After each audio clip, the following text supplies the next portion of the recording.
Hello दोस्तों, नमस्कार। आज का हमारा टॉपिक है काल।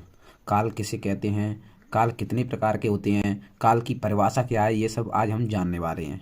तो चलिए पहले परिभाषा को समझ लेते हैं। तो क्रिया के जिस रूप से उसके होने के समय का बोध होता है उसे काल कहते हैं। तो क्रिया के जिस रूप से उसके होने के समय का बोध होता है उसे काल कहते हैं। तो सबसे पहली बात है, काल क्या होता है। तो काल का अर्थ होता है समय। जी हाँ, काल का अर्थ होता है समय। और क्रिया का जो रूप है उससे उसके होने का पता चले उसे काल कहते हैं। जैसे मोहन घर जा रहा है, तो मोहन घर जा रहा है, मोहन घर जा रहा था और मोहन घर जाएगा। तो देखो, ये तीनों एक ही वाक्य पर इनके होने का टाइम है वो अलग अलग है। कि मोहन घर जा रहा है, इसका मतलब अभी जा रहा है। और मोहन घर जा रहा था, ये बीती हुई बात है कि मोहन घर जा रहा था। और मोहन घर जाएगा कहने का मतलब है अभी गया नहीं है, जाएगा, तो आगे चलकर जाएगा। तो इसका जो समय है उसका पता चलता है, उसे ही हम काल कहते हैं। तो देखिए, इन वाक्यों में है से वर्तमान समय का तथा था से बीते समय का तथा गा से आने वाले समय का बोध होता है। यदि वाक्य में सबसे अंत में है आए तो वर्तमान काल, और था आए तो भूतकाल, और गा आए तो भविष्य काल। इस प्रकार काल के तीन भेद होते हैं। नंबर एक, वर्तमान काल, भूतकाल और भविष्य काल। वर्तमान काल, भूतकाल और भविष्य काल। आइए हम इनको एक एक से देखें। वर्तमान, भूत और भविष्य काल को एक एक से पढ़ते हैं। तो देखिए, वर्तमान काल क्या होता है। जहां क्रिया के होने का समय अभी चल रहा हो वहां वर्तमान काल होता है। जहां क्रिया के होने का समय अभी चल रहा हो वहां वर्तमान काल होता है। जैसे मैं लिख रहा, नहीं सॉरी, वह लिख रहा है, मैं पढ़ रहा हूँ। वाक्य में साफ साफ दिखाई दे रहा है कि वह लिख रहा है, इसका मतलब वो अभी लिख रहा है।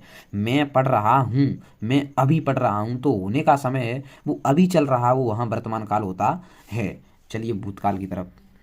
तो देखिए, भूतकाल क्या होता है। जहां क्रिया के होने का समय बीत गया हो वहां भूतकाल होता है। जैसे बालक चला गया, बच्चे खेल रहे थे। कहने का अर्थ ये है कि जहां क्रिया के होने का समय निकल चुका है, जा चुका है, उसे हम भूतकाल कहते हैं। बालक चला गया, इसका मतलब पहले ही चला गया। बच्चे खेल रहे थे, तो इसका मतलब पहले बच्चे खेल रहे थे, अभी नहीं खेल रहे हैं। तो जहां क्रिया के होने का समय निकल गया हो वहां भूतकाल होता है। चलिए भविष्यकाल को भी देख लेते हैं।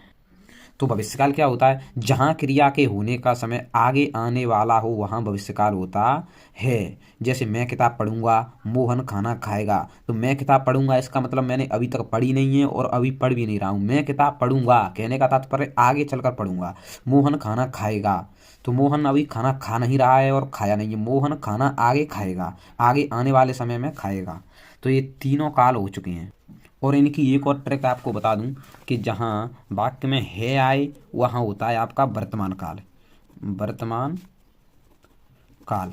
और जहां वाक्य के अंत में था आए वहां होता है भूतकाल। और लास्ट में अंत में गाय वहां होता है भविष्य काल।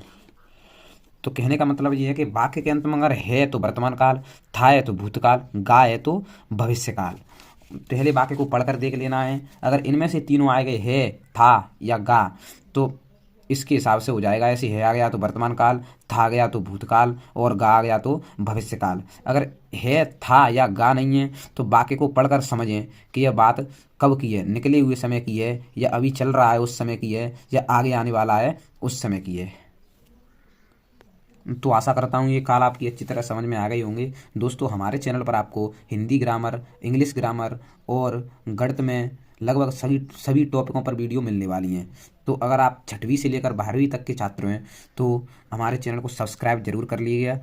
हमारा चैनल आपके लिए बहुत फ़ायदेमंद हो सकता है। वीडियो देखने के लिए बहुत बहुत धन्यवाद।